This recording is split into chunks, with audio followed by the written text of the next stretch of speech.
worthy of every song we could ever sing, worthy of all the praise we could ever bring, worthy of every breath we could ever breathe. We live for you, oh Jesus.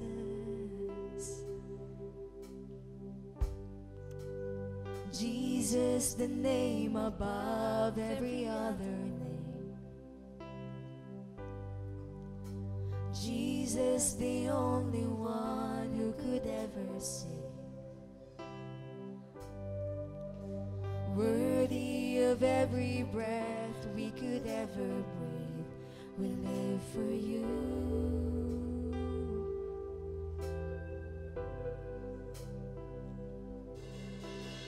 Holy, there is no one like you, there is none beside you. Open up my eyes in wonder, show me who you are and fill me with your heart and lead me in your love to those around me.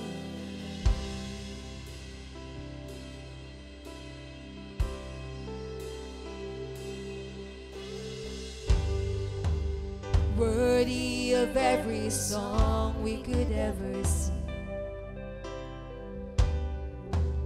worthy of all the praise we could ever do. Come on, sing, church. Worthy of every breath we could ever breathe, we live for you.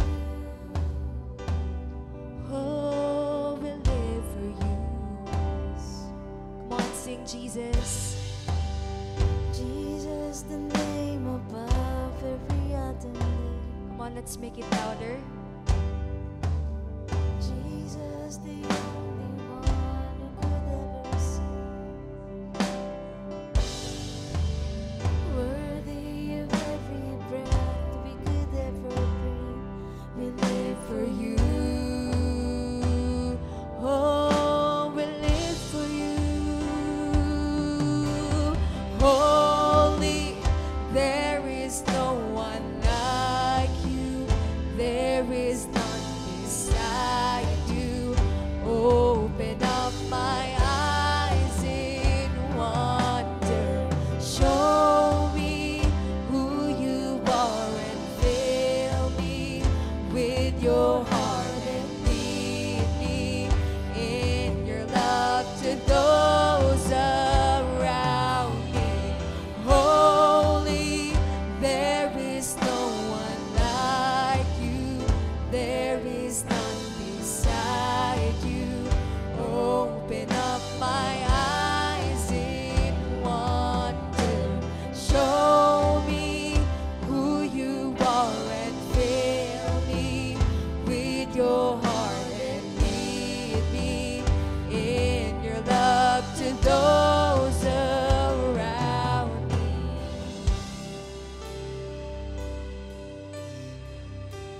Sino pong nag-a-agree dito na ang challenging po ng panahon natin ngayon? And if we would try to face this challenging season by ourselves, we know we can't. Kaya naman, decide to build the life that you have to Jesus. Come on, pwede mo bang itaas ang iyong kamay? Tell it to Jesus. Lord, yung buhay ko, nais ko po, Panginoon, Lord God, na kayo ang maging pundasyon, Panginoon, ng buhay, pamilya, pangarap, pag-aaral na meron ako, Jesus. May this be our prayer.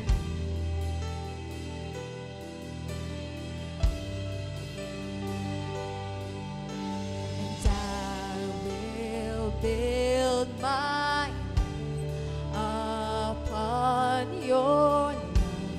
It is a firm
on, say it to Jesus.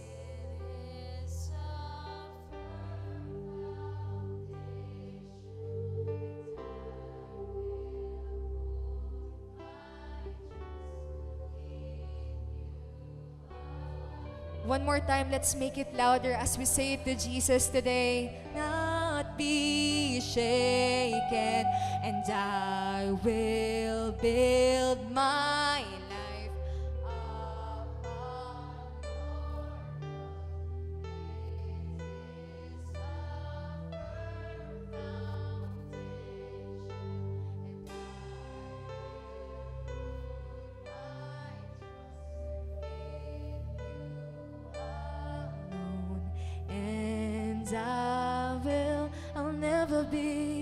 I'll never be shaken.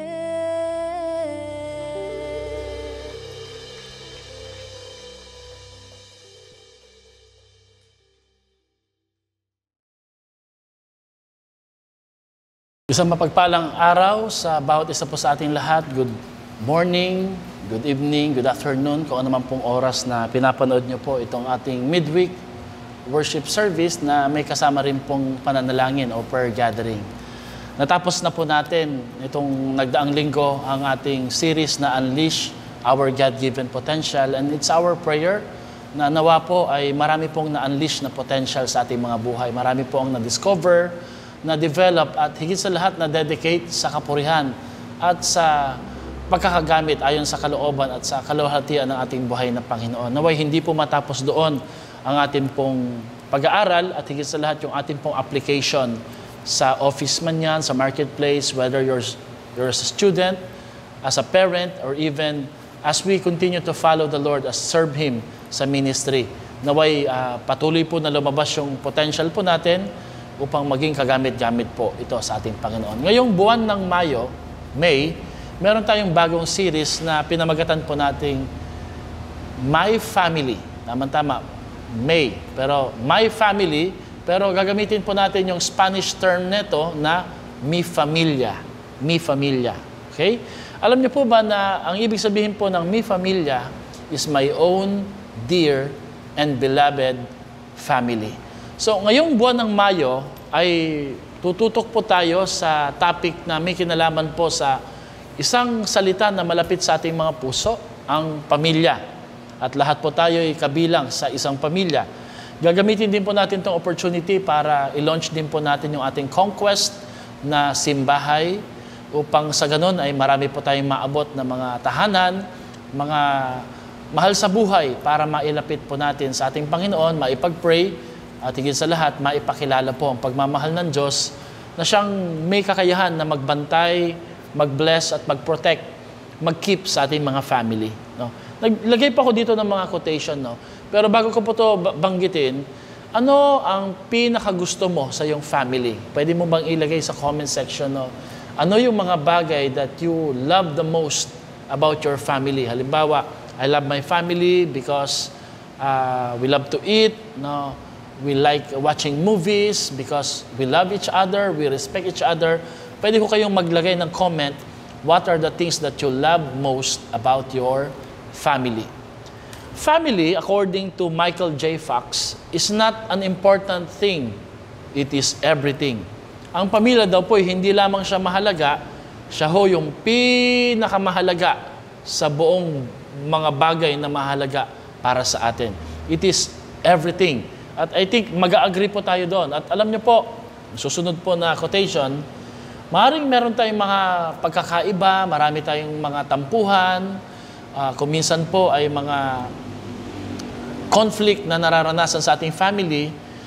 We may have our differences, but nothing's more important than family. Talaga pong doon pa rin tayo babalik sa pamilya natin dahil wala naman po tayong ibang pamilya na ibinigay ng Diyos para sa atin, kundi yung pamilyang kinabibilangan natin sa ngayon. Kaya okay lang po yun. We're going to be honest sa series na to na Mi Familia. We're going to talk not just the strength, but even the weaknesses of our family. Dahil pag inamin po natin iyon, pinag-usapan po natin iyon, doon po natin madidiscover that even in our weaknesses, ay pwede ho itong maging strength at pwede rin po itong magamit ng Panginoon para lalong patatagin ang ating mga pamilya. Si Mitch Albom, sabi niya, sticking with your family is what makes it a family. Do you love your family? Do you stick closer to your family? No? Yung po bang kung excited ka sa iyong mga kaibigan, excited ka sa mga gala o lakad na kasamang yung mga katropa, hindi po ba't mas maganda na mas maging excited din po tayo kapag kasama po natin yung ating sariling pamilya. Pero hindi lang basta kasama, kundi yung tayo po ay nananatili at nagpapaiwan no matter what, anuman po ang sitwasyon. Kung may blessing, may katagumpayan, kahit po sa panahon ng kabiguan o kawalan, we must always stick with our family. Sabi nga po sa Spanish, mi familia. Sa Spanish daw po, na kultura, mahalaga talaga sa kanila ang pamilya. Sa buhay man o maging sa kamatayan, talagang they always value, they always love and remember and cherish their family kahit po sa panahon na wala na rin po sila. Okay? Home is where you are loved the most and act the worst. Ang tahanan daw po ay kung saan tayo po ay nagpaparamdam ng pagmamahal at nakakatanggap ng pagmamahal at doon din daw po tayo mas nagiging totoo kung talagang sino po talaga po ba tayo. Totoo po yun, di ba? We can be who we are sa pamilya na meron tayo dahil ang pamilya po tatanggapin po talaga tayo kahit sino po tayo. Family is the key to happiness and fulfillment. They are the ones who support you, inspire you, and love you unconditionally. Gusto ko po yan. Totoo po yun, di ba? Ang pamilya daw po ang susi sa totoong kaligayahan at fulfillment sa buhay, kasiyahan. Sila daw po ang sumusuporta sa atin, nagbibigay inspirasyon, at minamahal po tayo unconditionally. Ibig sabihin po nun, walang hinihinging kapalit, walang tinatangi, at walang kondisyon na ibinibigay o binabahagi. Pero ito pong quotation na to ay isa sa mag-explain sa atin pong konsepto ng mi familia na tema. We don't choose our family. Why? Because they are God's gift to you as you are to them. No? Now think about it mga kapatid. No? Pwede kang nagkaroon ng ibang pamilya o nagkaroon ng ibang apelyido ayon sa iyong pagnanais o kagustuhan o ayon sa iyong pagpili, pero hindi tayo binigyan ni Lord ng karapatan or rights para mamili sa ating pamilya. Si Lord po ang namili ng ating pamilya at ng ating magiging pamilya. Nang ibig sabihin po, we must really see our family as God's gift. Regalo po ng ating Diyos. No? Kung sa ngayon po hindi mo siya nakikitang regalo, maybe kailangan baguhin natin yung ating pananaw, tingnan natin yung best and forget the rest. And at the same time, i-value po talaga natin, doon natin ma-cherish yung family. Because the greatest blessings in life starts with a family. Alam niyo po sa Bible, pinadadaan ng Diyos ang kanyang pagpapala lagi sa pamilya. Kay Adam and Eve, kay Abraham, kay Isaac, kay Jacob, yung third generation na yon, and even po sa mga pamilya nila David, ni King Solomon, lagi po, every time na ang Diyos ay maggagawa ng himala, gagawa ng pangako, gagawa ng covenant, lagi po niya itong pinadadaan sa pamilya. Like for example, bago po nailabas o naipakita ang kapahayagan po ng pagka-Diyos ni Kristo Jesus, ipinadaan po niya ito sa isang sinapupunan, ipinadaan po niya ito sa pamilya, ng pamilya pong si Mary and si Joseph. Now, dahil po dito, gusto ko pong pag-aralan natin as an installment, the foundations to a blessed family. Sino po dito ngayong araw na to gusto mong maranasan ang pagpapala, maranasan ang biyaya, maranasan ang habag at grasya ng Diyos sa iyong pamilya. Now, lahat po tayo dito nangangailangan po ng biyaya at pagpapala para sa ating pamilya. I think lahat po tayo dito ay aamin na we really need God's blessing. Because apart from God's blessing, nothing will happen to our family. Pero, ang pagpapala ng Diyos ay nangangailangan po ng paglalatag ng mga tamang pundasyon para sa ating pamilya. So, yan po yung pag-uusapan natin. Babasahin po natin yung Matthew chapter 7, verse 24 to 27 as our main reference verse para sa message na ito. Ganito po ang sinasabi ng salita ng Panginoon sa Matthew chapter 7, verse 24 to 27. Samahan niyo po ako magbasa. Sabi dito, kaya't ang bawat nakikinig at nagsasagawa ng mga salita kong ito, si Jesus po nagsasalita, ay maitutulad sa isang taong matalino na nagtayo ng kanyang bahay na ang pundasyon ay bato. Umulan ng malakas, bumaha at binayo ng malakas na hangin ang bahay na iyon, ngunit hindi nagiba sapagkat nakatayo iyon sa bato. Verse 26, ang bawat nakikinig sa aking salita, ngunit hindi nagsasagawa ng mga ito ay maitutulad naman sa isang taong hangal na nagtayo ng kanyang bahay sa buhanginan. Umulan ng malakas, bumaha at binayo ng malakas na hangin ang bahay, ito'y bumagsak at lubusang nawasak. Lubusang nawasak. Alam niyo po, many buildings that look strong on the outside develop cracks and some of this building collapse. Alam niyo kung bakit? Dahil po, ang foundation pala nila very weak. That's why bad foundation produces bad buildings. At hindi po iyan malayo pagdating po sa pagsasalarawan sa konsepto po ng building a blessed family. Now, let's look at the picture, mga kapatid. No? Building structures and families are almost the same in analogy. Kinakailangan po na magkaroon sila ng mga tama at angkop na mga materyales na dapat bumuo sa isang maayos at matibay na pundasyon na pwedeng tumulong sa pamilya upang ito'y lalong maging malakas, matibay, kahit sa panahon ng mga hamon sa buhay. Kita niyo po yung picture na yan. No? The buildings, the society that we live in, ay nagsimula sa family. Family actually build a society. Builds buildings or homes. No? Without the family, meron tayong weak society. Kaya nga po, when we destroy family, we are actually destroying our society. But when we build family, we build our society in a strong way. No? Itong konseptong ito na binasa natin sa Matthew chapter 7, 24 to 27, ay hinango po sa isang talinghaga o parable on the house, on the rock, and on the house built on the sand. Dalawang tao po ang nagnais na magtayo ng parehong plano ng bahay. Subalit, ang pinagkaiba po ay yung pinagtayuan, yung pundasyon. Pareho ho sila sa blueprint, pareho ho sila sa structure, pareho sila kung ilang palapag ang gagawin. Pero yung lugar na pinagtayuan po nila, which is the most crucial part, ay dun ho sila nagkaiba. Dahil yung isa ay nagtayo ng bahay ng masusi at may kasipagan at pag-iingat sa batuhan. Medyo matrabaho po iyon, pero okay pong resulta. Samantalang yung isa, nagtayo at pinili niya magtayo ng kanyang bahay doon sa buhanginan. Alam na po natin yung konsepto, pagka tayo ka ng bahay sa buhanginan, it will never last. Totoo nga po, dumating yung bagyo at alam niyo po ang karakteristik ng bagyo. Pagdating sa buhay, sa ating mga pamilya, walang pinipili yung bagyo. Ikaw man po'y Kristiyano, hindi naniniwala sa Diyos, ikaw man may matatag o hindi ganun katatag, ikaw man po'y bago o datihan na, matagal na sa pananampalataya, hindi tayo exempted sa problema. We are not storm-free.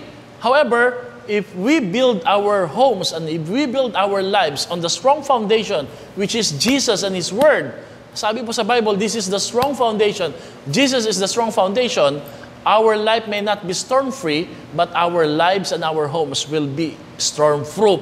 Ibig sabihin po nun, protektado po tayo ng ating Panginoon. The house on the rock stood firm because it had the right foundation.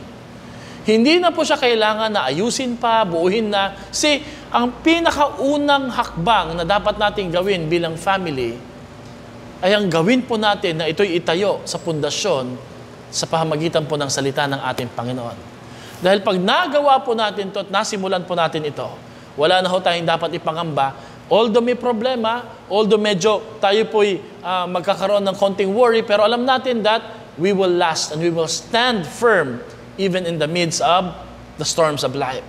So it is therefore vitally important that the right foundations undergird how we build our families. More so because Christian families are under severe attack from the forces of darkness. Ayan. Inaatake po ang ating pamilya, kaya nga po napakahalaga na dapat pagplanuhan, isaalang-alang, pag-isipang maigi, na ito po'y dapat itayo sa pundasyon sa ilalim po ng salita ng Panginoon at sa ating pong pananampalataya at pagtitiwala sa ating buhay na Diyos. Alam niyo po, may tuturing po na ang family as an endangered species. Ngayon po, iba-iba na po yung konsepto ng family. Meron pong pamilya na ang kanilang pananaw ay parehong lalaki o babae ang bumubuo sa pamilya. Of course, I am not judging these people, but I am actually proclaiming what is in the Bible. And I hope hindi po tayo ma-offend po doon because we're just telling the truth and I am not the truth. The truth is the Bible, the Word of God.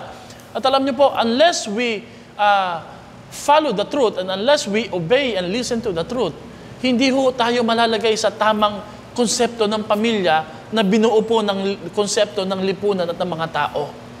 Marami rin pong pamilya na watak-watak, hiwa-hiwalay, sira-sira. Kaya nga po maituturing na ang pamilya po ay isang endangered species. Now, ang tanong ko po sa inyo ngayong umaga na to, ngayong araw na to, ngayong hapon na to, do you want your family to be blessed? Gusto niyo po ba na ang pamilya niyo ay mapagpala ng ating Panginoon?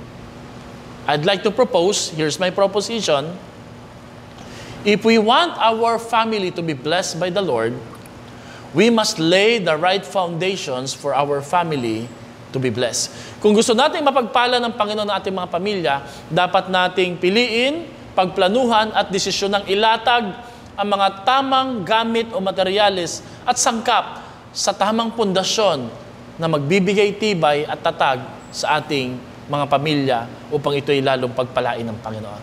Meron pong 5 vital foundations for building a blessed family. Don't worry, hindi ito masyadong theological, hindi rin ito masyadong technical. This is more of practical. At ito po'y pwede pong makarelate ang bawat isa po dito dahil ito po'y napaka-practical po na pagtuturo. Ito pong Mi Familia na series po natin.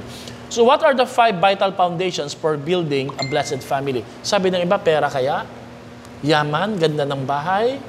Yung po bang sikat, tanyag, may award na ulirang pamilya? Nothing wrong with that, but sad to say, the Bible does not mention money, fame, accolades, accomplishments, awards. However, it mentions basic truths or principles or foundations found in the Word of God as the basic or vital and essential foundations to build a blessed family.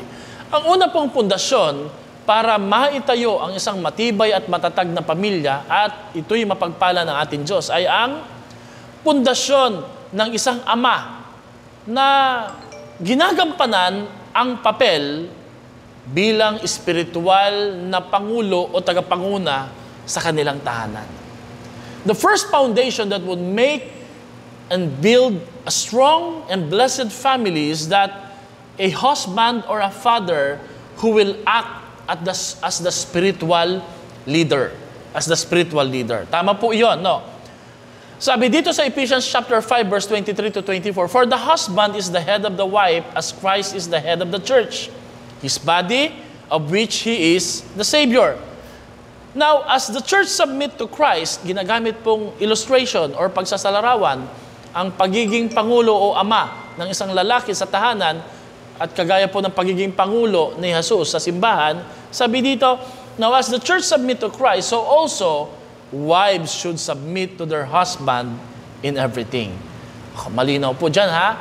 Dalawang katotohanan po pwede natin makita dyan. Number 1, itinalaga ng Panginoon ang mga ama ng tahanan, whether you like it or not, whether you accept it or not, whether you believe it or not, na ang mga ama ng tahanan ang pangulo sa loob ng tahanan. Pangalawa, ang mga asawa ay binibigyan po ng paalala na magpasakop at suportahan ang leadership or God-given leadership na ipinagkaloob ng Diyos sa kanilang mga asawa. Napakalinaw po niya, no? The scripture or the Bible tells us that the husband is the head or the priest of the home. He therefore needs to set the spiritual temperature in the family. Ang ibig sabihin po niyan, kung ang pamilya po ay mapapalayo sa Diyos o mapapalapit, kung ang pamilya po ay masisira o mabubuo, kung ang pamilya po ay mapagpapala o makakaranas ng sumpa, kung ang pamilya po ay tatatag at magkakaisa o magkakawatak-watak at magkakasira, nakasalalay po ito, hindi sa mga problema na nakapaligid sa pamilya, kundi sa desisyon at paninindigan at pagganap ng papel ng isang ama bilang tagapanguna at pangulo sa loob ng tahanan. Napakalinaw po nito, mga kapatid. No? You know what? Kaya ho tayo may sirang pamilya at may sirang society, it's because meron tayong mga sirang ama ng tahanan that for some reasons, yung iba po ay dahil po sa discouragement, yung iba po for the lack of knowledge or ignorance, hindi nila alam kung anong dapat nilang gawin, wala rin silang role model, wala silang nakita na dapat gayahin, but kaya po natin tinatopic yung topic na to, Mi Familia, because we want to recover the original design of the Lord for our family, and it starts with our fathers or husbands, that they must play the role as a spiritual leader or priest in their own family. Sila po ang magsasabi kung ang kanilang pamilya ay mainit, malalim, o mababaw po ba, o malamig pagdating po sa kanilang relasyon sa ating Panginoon. Nakasalalay po ito sa mga ama ng tahanan. Sad to say, maraming mga simbahan na mas maraming mga misis o mga babae na sumasambat, dala-dala ang kanilang mga anak, samantalang mga ama ng tahanan ay naiiwan sa bahay. Napakahalaga po. Ang tindi po ng impluensya kapag unang nakakilala at ang ama ng tahanan na nagdesisyon that let's go to church every Sunday, susunod po ang bawat isa. At ito po yung napakagandang halimbawa. Ito po yung isang napakagandang larawan na pagpapalain ng Diyos dahil ito ay pinasimulan at minodelo ng mga ama ng tahanan. At ito pong role na to, hindi pwedeng i-delegate sa mga babae. Dahil ang Diyos ang mismo ang nagkaloob nito at nagtiwala nito sa mga lalaki. The husband needs to direct the spiritual course of the home through teaching, prayer, and example as stated in Deuteronomy chapter 4, verse 9. Ano pong sabi dito sa Deuteronomy 4, verse 9? Basahin natin ito. Hindi pwedeng i-delegate sa iba. Ito'y dapat na ginagampanan lang ng mga ama ng tahanan. Basahin po natin. Only be on guard and diligently watch yourselves. Una, bantayan ng mga ama ang kanilang sarili so that you don't forget the things your eyes have seen and so that they don't slip from your mind as long as you live. Ibig sabihin po nun, hindi magkaroon ng spiritual amnesia. Teach them the truths, the principles, the Word of God to your children and to your grandchildren. Sa US po, ang kanilang itinuturo ay matuto ang bata na maglaro ng football, catch and shoot, mag-fishing, dumiskarte, maging matalino. Pero alam niyo po ba, ang pinakamahalaga po na dapat ituro natin na skill na sa ating mga anak ay hindi yung maging magaling, makipag-compete sa kanilang mga klase, tumaas ang grades. Ang pinakamahalaga po ay sila po ay maging mga anak na may takot at banal na pagkatakot sa ating Diyos. Na sila po ay magkaroon ng karunungan na nagmumula sa salita ng ating Panginoon. At para magawa po ito ng ama ng tahanan as a first foundation, vital foundation sa ikatatatag at kalalakas at sa pagpapala ng Diyos sa ating tahanan, well, mga lalaki dapat may tamang doctrine. Hindi po tayo pwedeng mag-lead sa ating mga anak ng tama at totoong pananampalataya pagka tayo po'y may maling pananampalataya o maling na katutunan. That's why dito po sa church, very strict po tayo sa biyaya ng ating Panginoon na ituro po kahit papano, pinagsusumikapan po natin. Hindi po sa magaling po tayo, kundi sa biyaya lamang po ng ating Diyos na maituro po sa simbahan, maging sa mga kalalakihan at sa mga ama ng tahanan, ang tamang doktrina na may kinalaman po sa salita ng ating Diyos. Because we can never teach, we can never give something or something to someone we don't possess or we don't have. Or we can only give them what we only have. Kaya po, napakahalaga na meron tayong tamang doctrine. Pangalawa, meron tayong tamang discipline because teachings or instructions are best caught rather than taught. Mas madali silang makita sa atin kaysa ituro lang natin ito. Mas madali silang gayahin. And then, we must possess right desires, right direction, and right devotion. Mga kapatid, the family is blessed when the husband takes on this responsibility. Pinagpapala daw ng Diyos ang tahanan kapag ito po'y maitim na tinanggap at isinapuso't isinabuhay, isinagawa ng mga ama ng tahanan. Kung kayo po'y may katabing ama ng tahanan, pwede niyo po ba silang pasalamatan at sabihin niyo, salamat, kayo po'y nananampalataya sa Panginoon, salamat. Pwede niyo bang i-shout out dito ang mga ama niyo sa tahanan na nananampalataya, sumasamba, at kayo'y inaakay, pinapaalalahanan na linggo na, may life groups na, magbasa na tayo ng Bible. Because sila po ang dahilan kung bakit pinagpapala ang isang tahanan po na may ama, na may takot sa Diyos.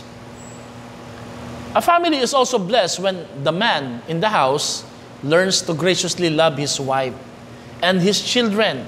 Sa kabila ng kanilang makahinaan, dahil ganun daw po ang pagmamahal ng Diyos sa simbahan. Grabe po, no?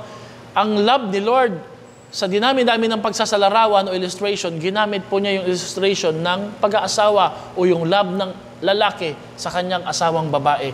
Kaya napakahalaga po ng leadership ng mga lalaki o mga asawa, lalaki, sa tahanan dahil dito inihilentulad ang pagmamahal at sakripisyo at lubos na pag-ibig at pagsinta ng Diyos para sa simbahan. One of the best example of a spirit-filled man is the one who lovingly cares for his wife with tenderness. Alam niyo ba mga kapatid, tingnan natin yung susunod na pictures. No? The best gift you can give to your children is to love your wife unconditionally. Sabi po dyan, husbands, love your wives just as Christ also loved the church and gave Himself for her. Amen? Sige nga po. Lahat nga po ng mga asawang lalaki, shout out nyo ngayon mga misis nyo at sabihin nyo dyan sa comment section na minamahal nyo sila dahil yun po ang pinag-uutos ng ating Diyos. Husbands, God's desires that you love, lead, and serve your wife with all your heart as Christ does the church. Dapat hindi po makasarili. Dapat hindi ho natin sila inaalipin o pinasusunod o di kaya nilalagay lang sa bahay at hindi natin binibigyan ng pagkakataon na sila po'y magsalita o magkaroon ng boses.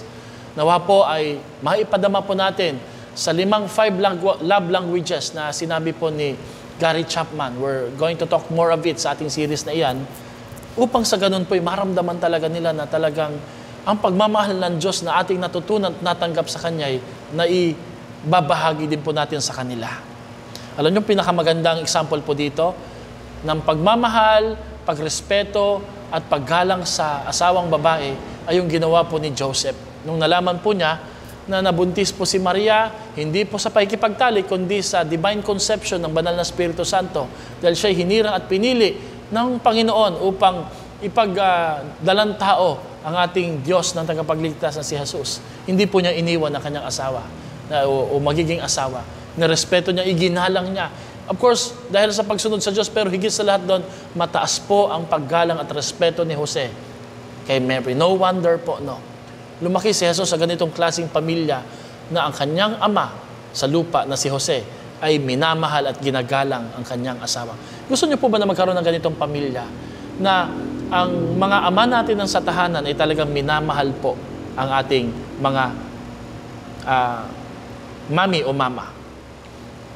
Meron akong tanong sa inyo. Husbands, mga lalaki, when was the last time you led prayer at home? When was the last time you taught God's word to your children? When did you last lay hands and pray over them prophetically? And have you spent quality time instructing them in God's way? Kailan mo sila huling pinanalangin? Pinatong yung kamay sa kanilang sa inyong mga anak para ipag-pray sila?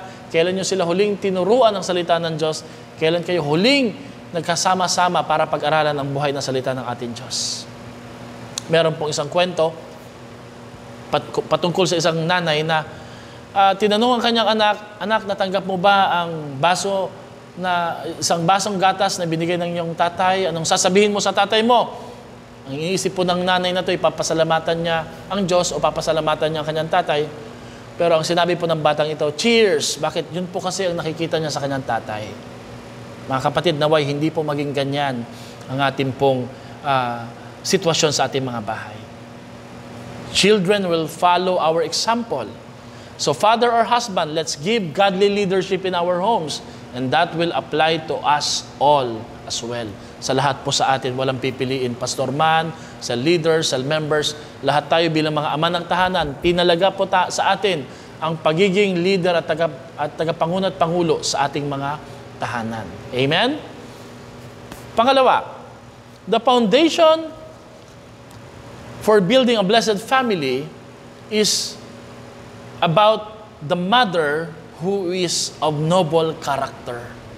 Ang pundasyon po ng isang asawang babae na ginagampanan po ang kapitapitagan na pag-uugali para sa kanyang asawang lalaki at sa kanyang pamilya. Ang ibig sabihin po ay ang inner beauty o kagandahan na meron ng ating mga ina ng tahanan, hindi sa panlabas, kundi sa panloob, lalo't higit sa lahat.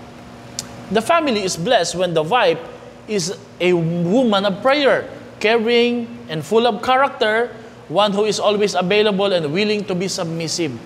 Hindi po sa ino-overpower, dominante, ipinapakita na siya'y matalino, magaling dumiskarte, mataas ang sahod, kundi mataas ang respeto niya sa kanyang pamilya at alam niya na ang kanyang paggalang at pagpapasakop sa kanyang asawang lalaki ay preparation at modeling para sa kanyang mga anak na soon, paglaki, ay magiging future husbands and wives sa kanilang pamilya na itatalaga ng Diyos. Pinagpala raw ng Diyos ang pamilyang yon dahil sa isang asawang babae na ginagampanan ang kanyang pagpapasakop para sa kanyang asawa. Sinabi po yan sa Ephesians 5:22-24, Wives, submit yourselves to your own husband as you do to the Lord, for the husband is the head of the wife. Inulit na naman, as Christ is the head of the church. Now, as the church submits to Christ, so also wives should submit to their husbands in everything. Napakahalaga po ng pagpapasakop. Alam niyo po ba, ang tawag ho dito ay virtuous woman. A woman na punong-puno po ng kahusayan, kagandahan, not just on the outside, but more so on the inside. Ito po'y tinawag ni Solomon na Proverbs 31 woman. Next time po, pag-aaralan po natin yan. Sa 1 Peter chapter 3, 3-4, may paalala po si Pedro sa mga kababaihan. Okay? Your beauty should not come from outward adornment such as elaborate hairstyle and the wearing of gold, jewelry, or fine clothes. Rather, sabi ni Peter, it should be that of your inner self, the unfading beauty of a gentle and quiet spirit, which is of great worth in God's sight. Ang totoong kagandahan daw po, hindi po yung sa palamuti. Kung meron po, hindi naman po masama sigurong suotin. Pero noon ho kasi, napag-aralan po namin to sa isang subject about the epistles or the letters subject, no? Letters po sa Corinthians, letters po ni Paul sa mga churches. Noon ho kasi nagpapasikatan po sila habang nasa sambahan, kanilang mga buhok sobrang taas, parang mga peacock siguro, no? Iba naman po sobrang laki ng mga earrings, mga dangling po, nakakaistorbo po sa pagsamba. Pinaalalahanan po ni Pedro na ang totoong kagandahan ng mga kababaihan, wala sa palamuti, wala sa ganda at mahal ng alahas, kundi nasa kalooban. Ang isang kagandahan daw po na hindi kumukupas, ang pagiging gentle at pagkakaroon ng quiet spirit, which is of great worth in God's sight. Sige nga po, i-shoutout nga natin yung ating mga ina ng tahanan na napakaganda. Hindi lang po physically, but more so on their inner beauty. Talaga pong ang kagandahan po nila ay nasa kanilang kagandahan ng kalooban. I-shoutout nga po natin sila. Sabi po ni Eleanor Roosevelt, former U.S. First Lady, no matter how plain a woman may be, if truth and honesty are written across her face, she will be beautiful. Ang totoong kagandahan daw po ay yung pagiging totoo at tapat na makikita po sa isang babae sa kanyang kalooban. Napakagandang paalala po nito, no? That's why may paalala po ako ngayong araw na to. Wives, your prayers and character will carry your husband and children through difficult times. Such a wife will create a culture of beauty in the home. Yun po ang nagpapaganda at nagpapasaya sa ating tahanan. Hindi po yung mga influences at mga cultures na makikita natin sa ating palibot, kundi yung totoong kagandahan na ibinigay ng Diyos talaga para sa atin. Wives, prayerfully allow God to bring out all the beauty He has placed inside of you. Ipag-pray po natin na lumabas po ng totoo at ma-discover natin na ang totoong kagandahan po ng isang babae, wala ho doon sa comparison, wala ho doon sa mga beauty products. Minsan po nakakatulong din po yun, kundi kayo po'y maganda na dahil kayo po ay nilikha ng ating Panginoon. At ang nagpapaganda po sa isang babae, ang kanyang kalooban, ang kanyang gentle at timid spirit, ang kanyang pong paggalang at pagpapasakop sa kanyang asawa, at ang kanyang panalangin para sa kanyang mga anak. Amen? I think you would agree with all of that now. So una, ang ama ng tahanan na nagbibigay gampanin sa kanyang katungkulan bilang pangulo or spiritual leader sa tahanan. Pangalawa, yung noble character at pagpapasakop ng misis o mga ina ng tahanan. Pangatlo, the foundation of a blessed children. Isaiah 44 verse 3 to 4. Ang pangako ng Panginoon sa mga anak natin, I will pour out my spirit and my blessings will be upon our children.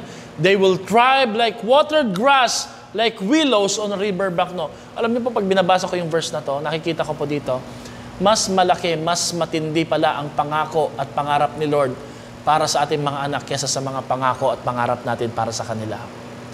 Kaya napakahalaga po na ito'y marinig, malaman, maintindihan ng ating mga anak that apart from God's blessing, they can have a good and a great and meaningful life. Napakaganda ng pangako ng verse na to. Sumunod na talata, my chosen one will not toil in vain or bear children doomed to misfortune. Ang pangako ng Diyos, ang mga hinirang at pinili po niya at nagtitiwala sa Kanya, ay hindi po magtatrabaho na walang kabuluhan at hindi sila mahuuwi sa kabiguan o sa kasakitan po ng mga failures sa buhay na ito. Napakagandang paalala na marinig po natin ito. No? Why don't we claim these two verses sa ating mga anak ngayong araw na ito, sa kanilang pagtulog, sa kanilang pag-alis sa ating tahanan, ideklara po natin ang mga pangakong ito para sa kanila. As we guide our children in the ways of the Lord, we need never fear for their future because they are blessed. Naniniwala po ba kayo na pinagpala at pagpapalain ng Diyos ang ating mga anak? Shout out nga po natin yung mga anak natin na inaangkin at kiniklaim natin na sila i-bless ng ating Panginoon sang-ayon po sa mga pangako sa nabasa po natin sa aklat ng Isaiah. Amen? Yan po yung third foundation. Yung fourth foundation is very important. The foundation of a family prayer or family altar. Sa series na to na Mi Familia, tayo po'y magkakaroon ng family altar every week. Kung kakayanin po ng ibang family na every day or twice a day, thrice a week, twice a day, or once a week. Okay? Let me correct it again now. Thrice a week, twice a week, or once a week, gagawin po natin yung family altar. Sorry po doon. Ang family altar po ay isang disiplina o commitment na kailangan gawin ng pamilya para sila'y pagpalain at proteksyonan ng ating Panginoon. Parang triangle po yan. The closer you get to God, the closer you get to each other.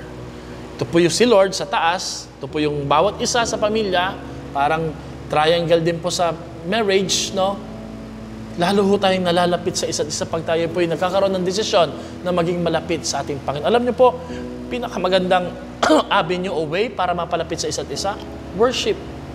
Kilalanin po, or prayer, pananalangin at paglapit sa ating Panginoon. The family that prays together stays together and stronger. Do you believe in that? The family that prays together stays together and stronger. Sa 1 Peter 3:7, likewise, husbands, live with your wives in an understanding way, showing honor to the woman as the weaker vessel, since they are heirs with you of the grace of life, so that your prayers may not be hindered. Para wala daw po maging hadlang at dahilan sa ating pananalangin, tayo daw po ay magkaisa at huwag magtatalo. Amen? Tingnan niyo po yung picture na to. Ang pananalangin na sama-sama bilang pamilya ay malaki po ang magagawa. Come on, sa matinding problema na yun, huwag yung payagan na ang mga ama at ina nyo lang po ang nananalangin, sama po kayo, kumustahin nyo naman sila. Tanungin nyo po sila, may problema po ba tayong pwedeng ipag-pray at ilapit sa ating Panginoon. Napakaganda po na picture o larawan ng isang pamilyang nananalangin. A family altar can alter a family. In other words, kayang baguhin ng Diyos sa pamamagitan ng pagkakaisang pananalangin, anumang sigalot, problema o pagsubok na kinakaharap ng isang pamilya. So gagawin po natin yung family altar. Excited na po ba tayo sa ating simbahay campaign? It's best to talk to God first and then to each other before talking to outsiders. That's why ang gagawin po natin, family altar. Magpipray po tayo bukod sa ating 717 prayer habit at Wednesday prayer gathering. The family altar is a great place to bring blessings and healing to our family hurts, for they can be prayed over with any bitterness being removed through forgiving one another. The family altar is also a wonderful place to cultivate praise and thanksgiving to our home. Couples with equal love and faith combined kindle never-dying fires. Hindi po mapaparang, hindi po mamamatay. Ang nag-aapoy na resulta po ng pananalangin, resulta po ng pagkakaisa at pagkakasundo ng pamilya na lumapit at lumuhod sa harapan ng ating Panginoon. And lastly po, na foundation to build a blessed family is the foundation of our family being part of God's family. The church is God's family. Therefore, being part of it and serving God together through your home, church will bring blessing to your family. Huwag nating hayaan malayo ang ating pamilya sa simbahan. Huwag nating payagan na tayo lang sumasamba, may naiiwan sa bahay. No family left behind. That's our goal every Sunday. Make it a place to your children to learn and serve in the church. Teach them to love God's house. At angkinin po natin ang conviction at paninindigan ni Joshua para sa kanya at para sa kanyang pamilya. As for me and my house, we will all serve the Lord. Sabi nga po sa Psalms 27 verse 4, one thing I ask, this only do I seek, that I may dwell in the house of the Lord all the days of my life, to gaze on the beauty of the Lord and to seek Him in His temple. Alam niyo po, the way we worship the Lord, the way we are excited in going to church, the way we compose ourselves pagdating po sa pananambahan, pag-awit, pakikinig ng salita ng Diyos, pagdadala ng Biblia, our children will see that example sa puso natin. Makikita nila, wow, my parents really love the Lord. My parents really value the Lord. And they will be reminded to also do the same, na mamahalin ko rin ang Diyos. Bakit? Kung ano yung mahalaga sa pamilya ko, mahalaga din ito sa aking buhay. Oh, my family loves to help the church, loves to give their tithes and offering for the church. Oh, I will save. I will also do the same. I will spare. I will save for my tithes and offering for the church because my parents model it to me. Mga kapatid, bring added blessings to your family by making your home an extension of the ministry of your church. Buksan po natin yung bahay natin. Ipagamit po natin. Mag-imbita tayo ng mga kapitbahay. Ipag-anyaya po natin sa ating simbahay. Gamitin natin to para maging opportunity makapagbukas ng life groups. Ang paalala ni Pedro sa 1 Peter 3:9, open your homes to each other without complaining. Open your homes to each other. Buksan po natin ito. Maghanda tayo. Huwag natin ipagdamot. Linisin natin at i-open po natin ito upang maraming makakilala kay Lord. Ulitin po ulit natin yung declaration sa Joshua 24:15, as for me and my household, we will all serve the Lord. Ako po naniniwala that Jesus Christ is the glue of the family. The bottom line is that Christ is the glue that holds us together. Pag naroon si Kristo, hindi po tayo matitinag, hindi tayo mawawasak, hindi tayo magugulo ng kaaway. Mga kapatid, ito yung 5 foundation ng blessed family na kailangan nating isa lang alam. We don't have the right to take the message of Christ outside our homes if it's not working inside our homes. Wala po tayong karapatan na dalhin po ang mensahe papalabas kung hindi unang naapektuhan at nababago at napagpapala ng mensaheng ito ang ating tahanan, sa loob ng ating tahanan. Ang hamon ko po sa inyo bilang inyong pastor, let us build blessed homes and families through these 5 vital foundation. Mga kapatid, excited na po ba tayo sa ating simbahay? Magkita-kita po tayo sa ating mga live groups, sa ating pong Don't Watch this coming Sabado, sa ating pong preparations ng mga paglilinis sa darating na Sabado, visitations, and lalo tigit sa ating worship service, communion service this coming Sunday. It is my prayer ngayong araw na ito na pagpalain, palakasin, at biyayaan ng Diyos ng habag at biyaya at pagpapala ang bawat tahanan.